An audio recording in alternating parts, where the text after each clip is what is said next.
তৎকালীন রোমান সম্রাট ছিলেন হেরাক্লিয়াস। এই হেরাক্লিয়াসের কাছে পত্র পাঠানোর বাহক হিসেবে নিযুক্ত করা হয় হযরত দেহিয়া কালবি রাদিয়াল্লাহুকে। তিনি আদেশ মতো হেরাক্লিয়াসের কাছে পত্র পৌঁছান। পত্রে লেখা ছিল, বিসমিল্লাহির রহমানির রহিম, আল্লাহর বান্দা ও তার রাসূল মুহাম্মদের পক্ষ থেকে রোম সম্রাট হেরাক্লিয়াসের প্রতি শান্তি বর্ষিত হোক তার উপর যে হেদায়েত অনুসরণ করে।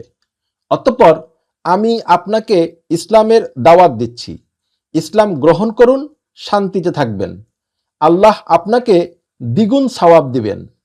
আর যদি মুখ ফিরিয়ে নেন তবে আপনার প্রজাসাধারণের পাপের বোঝা আপনার উপরেই বর্তাবে। ঐতিহাসিক তথ্য মতে হেরাক্লিয়াস এই পত্রের গুরুত্ব অনুধাবন করেছিলেন এবং তৎকালীন মক্কার কুরাইশ নেতা এবং কাফেলার সর্দার আবু সুফিয়ানকে ডেকে দীর্ঘ জিজ্ঞাসাবাদের মাধ্যমে নবীর সত্যতা প্রমাণ পান। কিন্তু ক্ষমতার মোহে তিনি প্রকাশ্যে সত্য গ্রহণ করা থেকে বিরত থাকেন।